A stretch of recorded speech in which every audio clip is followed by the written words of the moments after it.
entire automotive industry was defined by one man's technological achievements.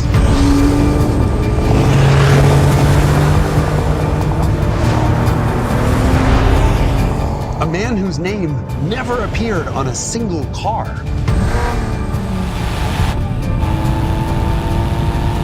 So you might not have ever heard of him.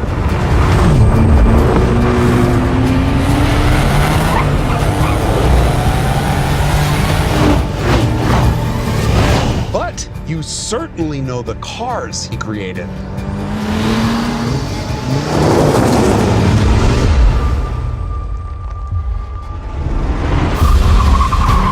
Because their technological advancements trickled down to the cars that we drive every day. And trickled up to the cars that we put on posters.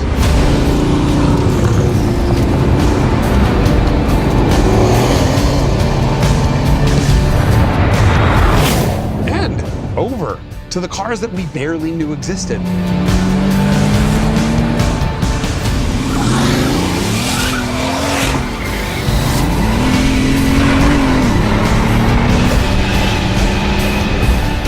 This is the story of a man whose cars owned the entire automotive universe. From 250 miles an hour to 250 miles per gallon.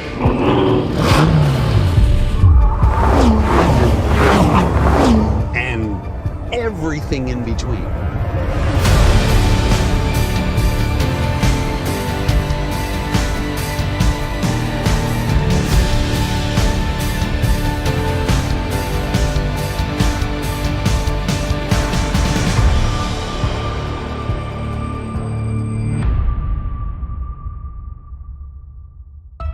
The Piëch episode is brought to you by the Haggerty Drivers Club, which includes a subscription to our award-winning magazine, 24/7 flatbed roadside assistance, and far more. Join or get more info at the link below.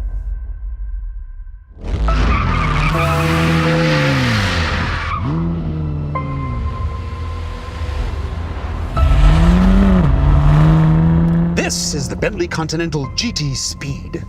The Bentley badge means its interior is filled with sumptuous leather and gorgeous wood. And then the Speed badge means it has neither of those things. But it's not just a pretty face with a $392,000 window sticker. No.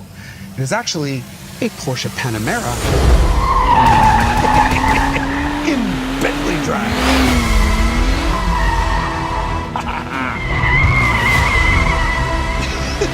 It's outrageous. Unconscionable. Nuts. It rips off a 2.99 second 0 to 60 with 650 horsepower coming from a masterpiece of an engine. One of the world's most power dense, in fact. An ingenious 12-cylinder that takes up less space than a V8. But it's about to come to an end. Bentley has announced this is the last W12 powered car ever, just as Bentley's sister company Bugatti has announced the end of the W16, the engine that powers the Bugatti Chiron. But this isn't where W stops. This isn't the end of an engine. This is the end of an era.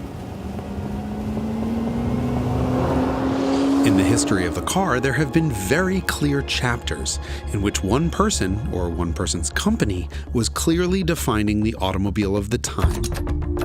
Since you're an enthusiast, you'll be yelling out names like Enzo Ferrari, Ettore Bugatti, or Ferruccio Lamborghini. That's not what I'm talking about. Those men all build a small number of toys for millionaires. And of course, we all dream about maybe one day owning them. But today we're talking about people who influenced millions of cars, the kind that you and I drive every day. There was the Gottlieb Daimler chapter, the once upon a time era where the car was invented. There was a Henry Ford chapter, where serial production line methods commoditized the car so everyone, or nearly everyone, could have one. There's a chapter devoted to Toyota, focusing on continual improvement to revolutionize production efficiency, making the cars not only more affordable, but ensuring they actually worked. And then there was one man who rescued one storied car maker after another from bankruptcy, assembled them all together, and created the world's largest and most powerful car company. His name was Ferdinand Piëch. Piëch. Piëch. Piëch? No. Piëch? Piëch. It's a God, whatever. You don't even like people. I don't get it. Why do you want to do an epic icons episode about an executive? There's a Veyront right here. I don't want to talk about some stupid human. I saw this coming. First of all, no one ever accused Ferdinand Piëch of being a human. Secondly, he was a lousy executive in that he didn't give a schnitzelscheiße about shareholder value. All he cared about was making great cars. And you'll appreciate this, taking them racing. Hey, now you got my attention. See? Piëch.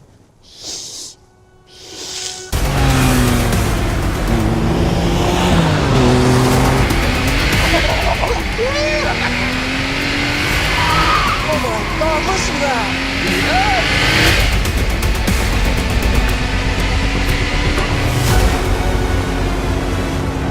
This is the holy grail of the legendary air-cooled 911s, the Carrera 2.7 RS. Yes! And would you like to tell the audience what Carrera means? Well, in the movie Cars, it was Sally Carrera's last name. She had a tramp stamp underneath her rear spoiler. A, how did I never notice this? B, also, perhaps a little bit more relevantly, Carrera is Italian for race. Well, and race makes sense because Porsche is the most successful racing manufacturer in the history of the sport. Yep. Way back then and right to this day. And if it weren't for a man named Ferdinand Piëch, the 911 might not have been raceable. Wait a minute, I thought Bootsy Porsche did the 911. Bootsy Porsche did. He was Ferdinand Piëch's first cousin who was 2 years older.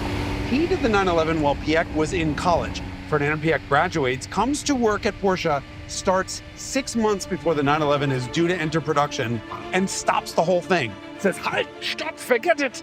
If we are supposed to sell this car, then we must race this car." And to make the 911 into a race car, the brand new Hans Metzger designed Flat 6 needed dry sump lubrication.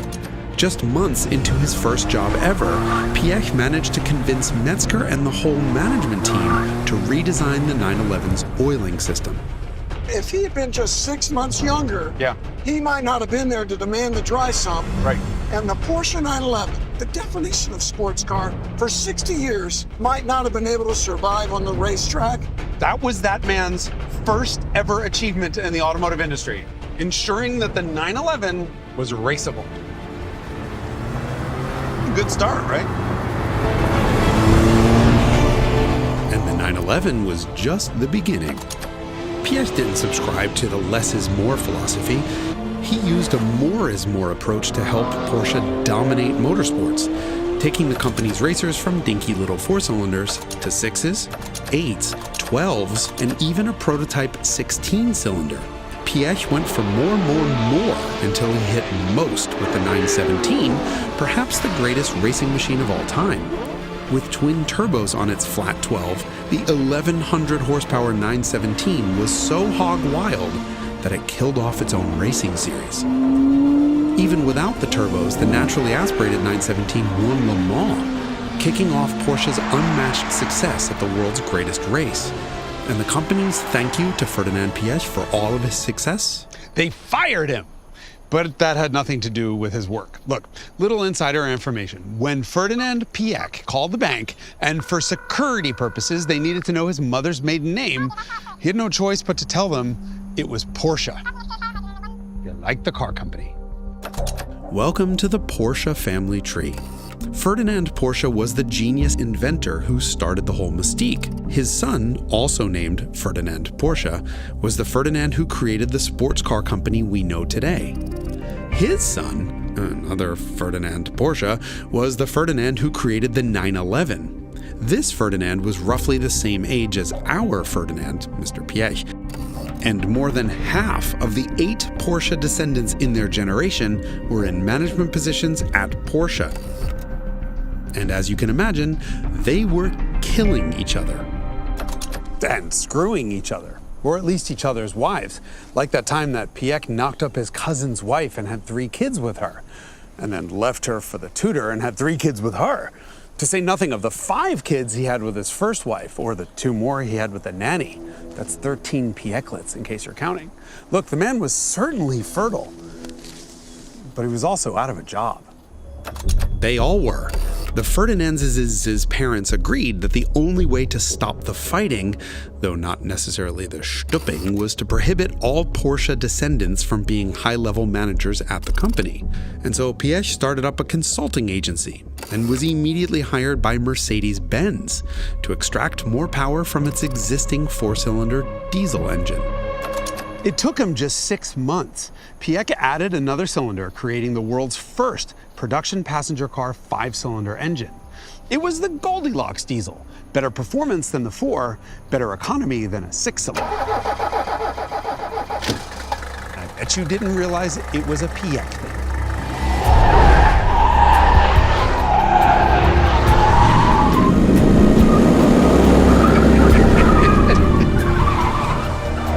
Engine is now legendary for its 5-cylinder lope, its clatter, and its indestructibility.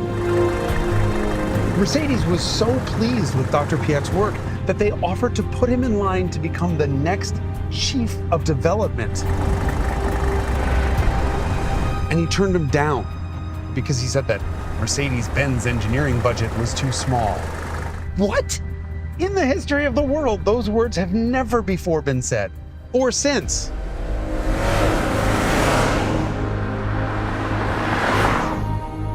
However, immediately thereafter, Audi learned how to speak 5-cylinder when it hired Dr. Piëch to run its special projects. There, he developed a 5-cylinder that spoke a different dialect. It burned gas. At this point in its history, Audi had no identity. The company was trying desperately to differentiate itself on the market by using a Wankel rotary engine. Piëch was having none of that. In fact, he was known internally as the Wankel killer, because instead he wanted 5-cylinders and diesels. You know, engines that actually worked.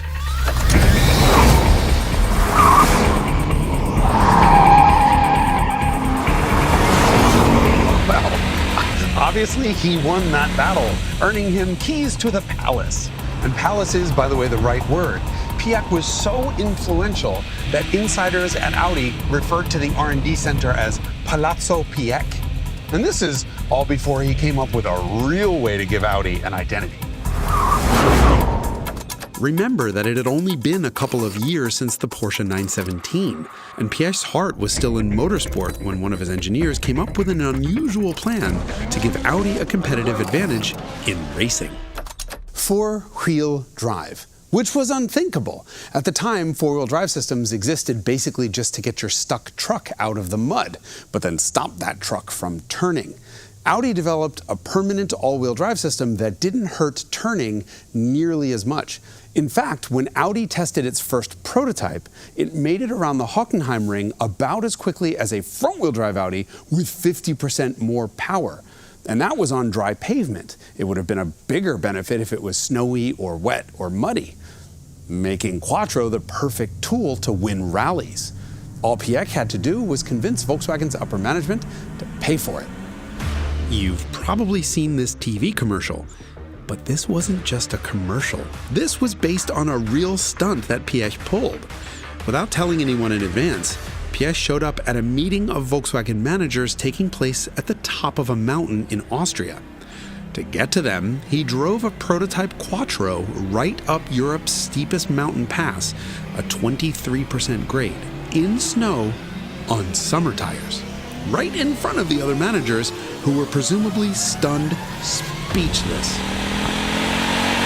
Point made. Piëch's original plan was to make just 400 Quattros only for rally homologation.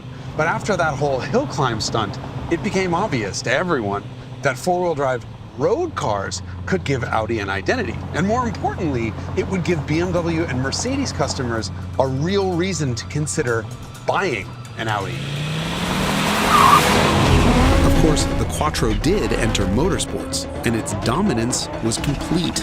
It permanently killed off two-wheel drive rally cars, and it was seen as such an unfair advantage that it got itself banned from many forms of racing, including even SCCA Trans Am.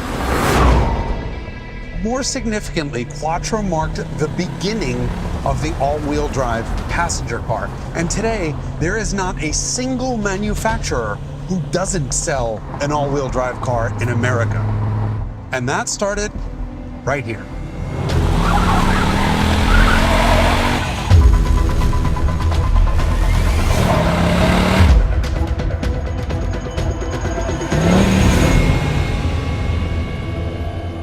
You know what also started here? That's right, TDI.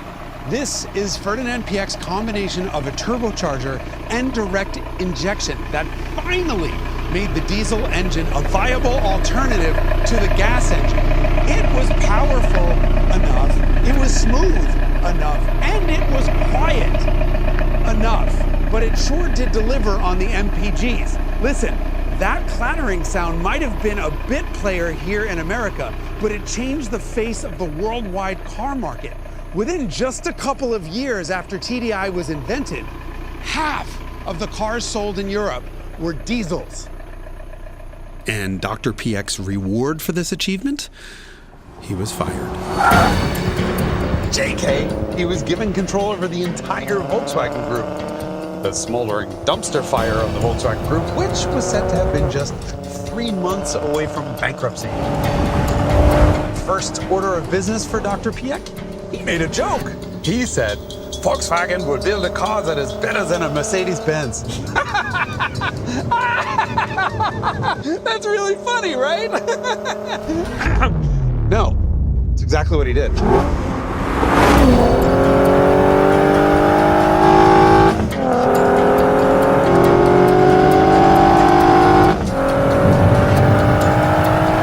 When the Mark IV Golf came out, it sent Mercedes-Benz back to school to learn how to make an interior. This was a miniature hatchback luxury car. And it came with a 6-cylinder that was so smooth and so sonorous that Mercedes bought it to put in its own cars.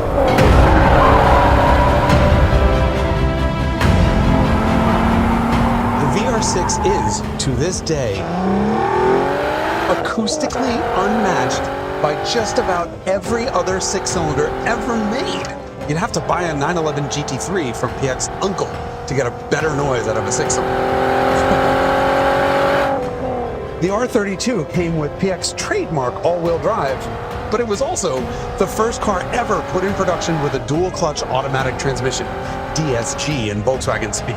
And that's another Piëch-era invention that has spread like wildfire throughout the entire automotive industry. Though thank God, in the US we got a manual.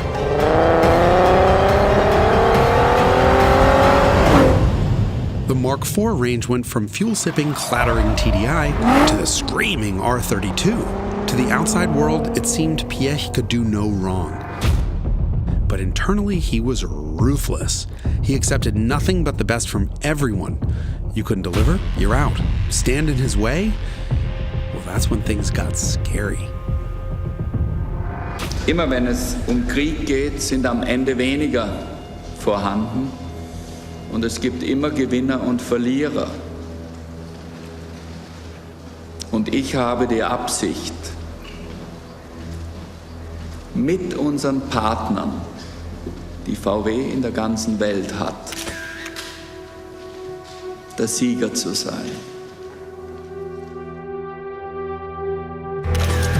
Oh my God, I hope that works with the subtitles, because in German, that is the scariest thing ever recorded. All the tics and the facial twitches, that is disturbing. It would have sent a Bond villain home to his mommy.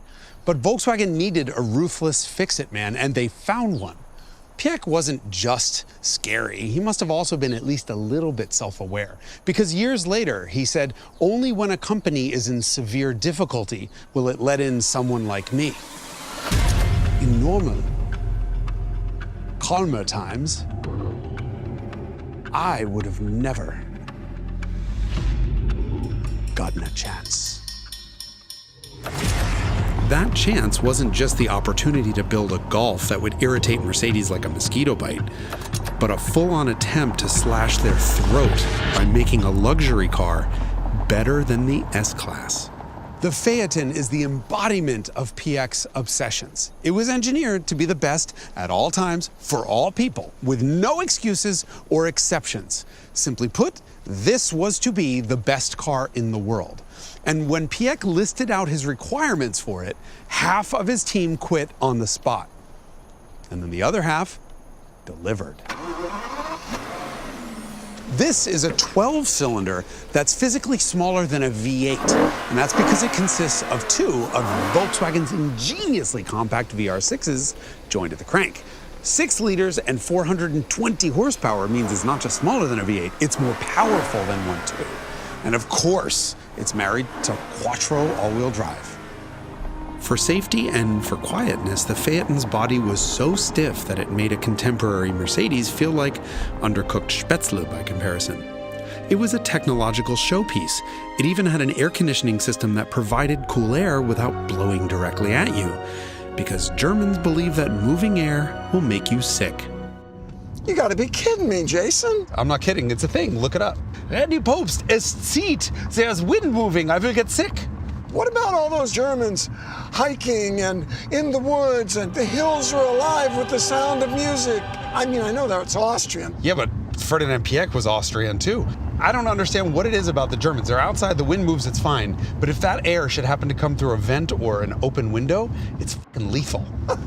I'll tell you what, I'll kill that vent right now. Please do. Can't risk it. Wow. The thing that made Volkswagen's platform sharing cars so good is ironically the thing that makes most badge engineered cars so bad. It's part sharing. Badge engineered. Like when you take a crap car, put some leather in it, double the price, and slap a luxury brand on it. Yep, hold on, I'm turning the AC back on. It's getting a little stuffy in here. However, I am applying a scarf lest I catch cervicale. What the hell is that? Oh, cervicale is the Italian version of es zieht. The Italians believe that if wind is moving and touches your neck, it'll make you sick. Wow. Speaking of crazy Italians, let's talk about Lamborghini. Yet another brand that Piëch bought and saved from bankruptcy. Badge engineering is how he made an Audi R8 and a Lamborghini Gallardo out of the same car. Piëch did part sharing in the opposite direction as everyone else though. He started at the top, always engineering a car for the highest possible brand, and then allowing it to trickle down and be rebadged as something cheaper. The Gallardo was made to be a real Lamborghini, which made it an incredible Audi. Not the other way around, which would have resulted in a good Audi, but an embarrassment of a Lamborghini. Like the Urus is today. You're not wrong. Ferdinand Piëch is probably rolling over in his grave over that thing. The Urus is not up to the standards of a Lamborghini. It is very clearly an Audi Q8 with a Lamborghini badge on it. And here's the thing, Piëch's way was cheaper. All he did was make a really good set of expensive parts and then take advantage of economy of scales by producing a ton of them. So you can build a cheap car with high volume of expensive parts and it'll still be inexpensive. Yeah, and that's how you wind up with a Golf as a little bitty luxury car. Although I think we can all agree that the Volkswagen Phaeton was probably one step too far. $100,000 VW People's car? That just did not fly in the showrooms. I think Piëch's ego was getting a little bit the best of him. It really should have been an Audi. How dumb. How dumb or how smart? Because don't forget, the Volkswagen Phaeton was good enough that it could be sold for 2 decades as a Bentley at 2 and 3 times that price. Phaeton Bentley. I didn't even know that. I guess it didn't really matter that the Phaeton was a disaster in the showrooms. Piëch still had the last laugh. I take over the world. We put a Bentley badge on a Volkswagen and then buy it. Turn the air conditioner down, please.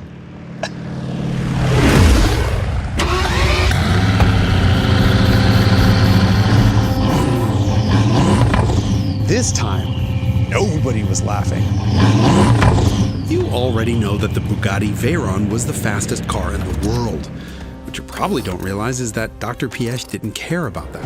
If he did, the Veyront wouldn't have been nearly that fast. It didn't just reclaim the road car record from a certain McLaren. utterly destroyed the McLaren F1. Which, as delivered, only did 350-ish kilometers an hour.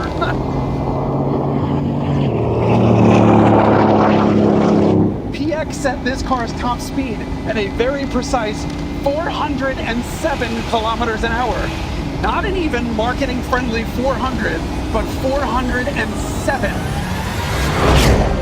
Out of the showroom, no mods. And the reason why? Because winning the top speed battle had nothing to do with other road cars.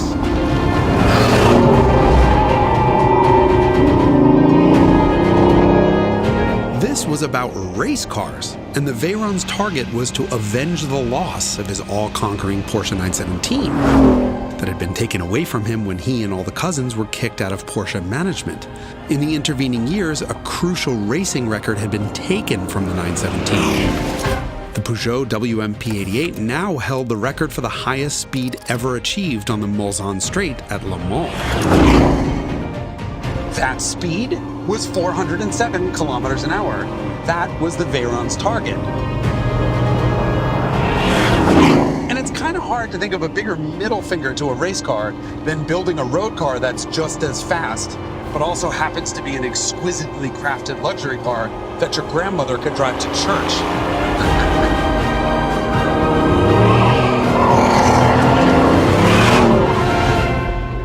When it comes to showing off a company's technical prowess, there are three main yardsticks. That's power, acceleration, and top speed. And the Veyront held the record for all three. However, there's another yardstick that's of no less sex appeal to engineers, and that's efficiency.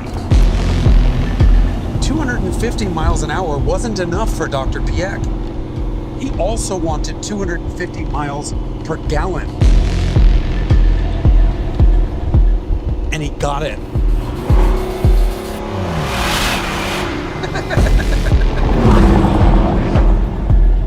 This is a mid-engined two-seater like the Veyront.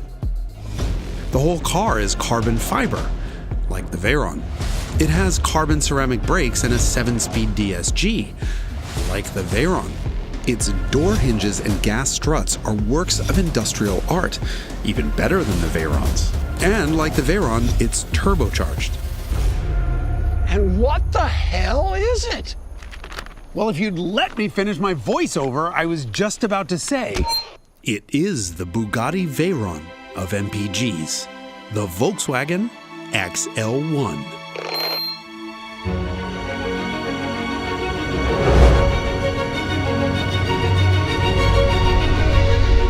By all rights, the Volkswagen XL1 should have been a cardboard rolling science experiment with wires hanging everywhere and parts falling off. They only made 200 of these things. Bugatti made more than twice that many Veyronts. When it comes down to low-volume experimental cars, it doesn't get any more low volume than this. And yet, the car is staggeringly well built. This is a real complete car. A complete car with 1/8 as many cylinders as a Veyront. But 2 is clearly enough. Because we are doing 100 miles an hour in the world's first car to ever be government rated at less than 1 liter per 100 kilometers. This used 0.9, that is 261 miles per gallon, though probably not at these speeds. And at the end of this video, we'll link to our Revelations episode on it, because the XL1 story is really, really, really cool.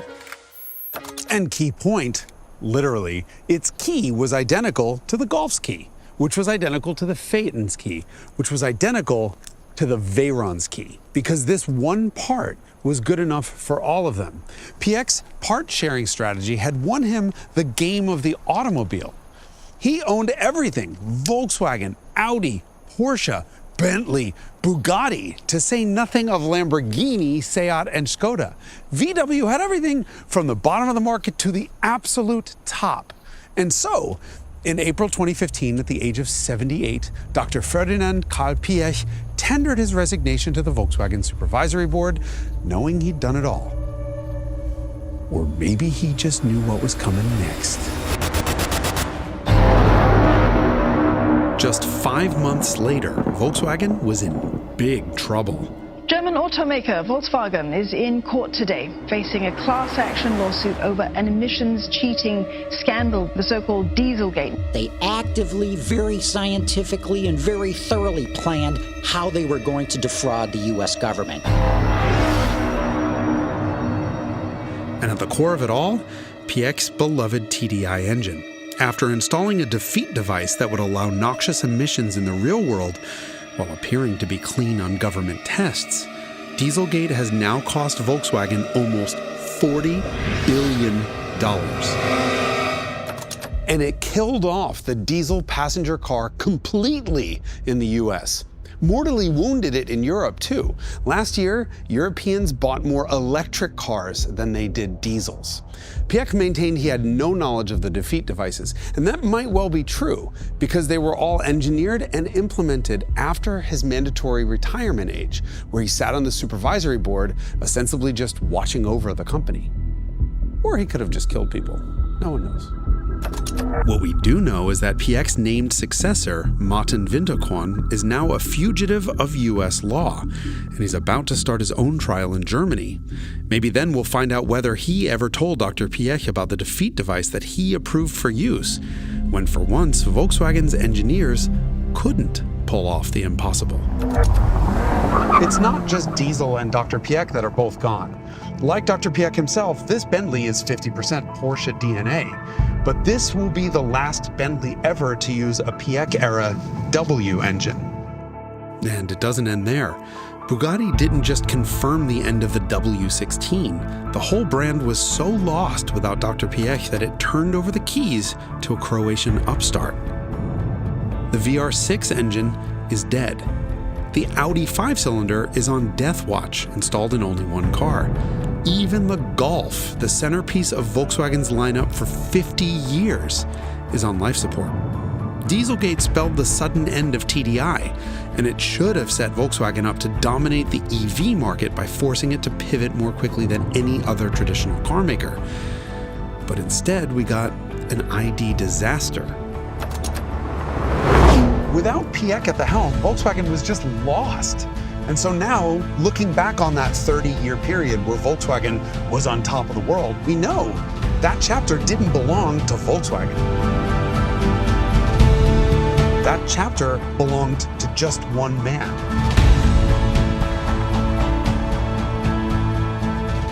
What a chapter it was.